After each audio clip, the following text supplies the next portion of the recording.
প্রিয় বন্ধুরা, আপনারা দেখতে পাচ্ছেন আমি সকালে যে ভিডিওটা দিয়েছিলাম অ্যাপাচি আরটিআরের, বলেছিলাম গাড়িটা অ্যাক্সিডেন্ট করা একটি গাড়ি। এখনকার লুক আপনারা দেখুন বন্ধুরা, গাড়িটা ফুল ভিডিও দেখুন, তাহলেই বুঝতে পারবেন তখন আর এখনকার কি ডিফারেন্স আর কতটা পরিবর্তন।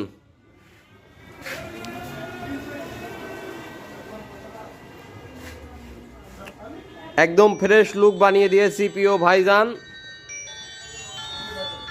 এই হচ্ছে আমাদের গাড়ির মালিক, প্রিয় বড় ভাই। প্রিয় ভাইজান, আপনারা যে গাড়িটা অ্যাক্সিডেন্ট করে নিয়ে এসেছিলেন, এই গাড়িটা এখন কি রকম পরিবর্তন দেখতে পাচ্ছেন আপনারা? আলহামদুলিল্লাহ ভালো, অনেক ভালো কন্ডিশনে আছে। আগে তো একবারে মাথাটা একবারে ভেঙে একবারে ফুল ভেঙে গেছিল আর কি। ভেঙে গিয়েছিল, এখন তো আলহামদুলিল্লাহ অনেক ভালো আছে লুকটা। এখন নিউ কন্ডিশন। ঠিক আছে, ধন্যবাদ ভাই। আপনাদের ব্যবহারটাও ভালো আর কি।